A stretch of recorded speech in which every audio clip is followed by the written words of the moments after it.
We're all made equal, and each one of our voices should be heard equally.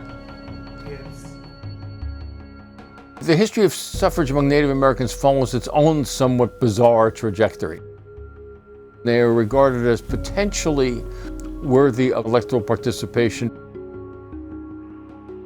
but only if, in effect, they give up their native ways and live like a white person, then that would be fine.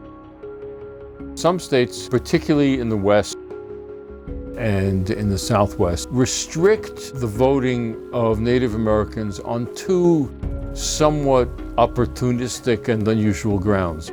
One was that Native Americans who lived on reservations were not subject to taxes. Many state constitutions say among the exclusions, people cannot vote where Indians not taxed. So there, the tax-paying requirement is coming back in as a way of excluding this quite large group of people. The argument never really made a whole lot of sense because a lot of Native Americans whose land on reservations was not taxed, but they were paying taxes in other ways. There were laws that also excluded people who were believed to be cognitively unable to vote. They were people, quotes, under guardianship.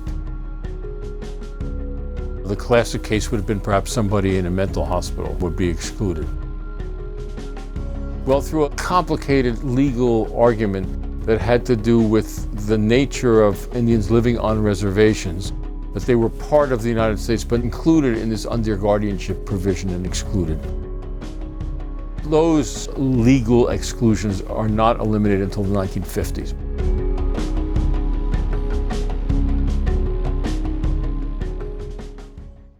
For those legislators that are expecting a low voter turnout, you better watch out because there are students within these walls that are going to be voting. It's simple. This is how it works. If you want things to change, you have to vote for people who will change them. The first time I voted absentee. I had just gone to college right before that election came around. I had fun checking that box and making sure I got in there, and the candidate I wanted to win that state won that state.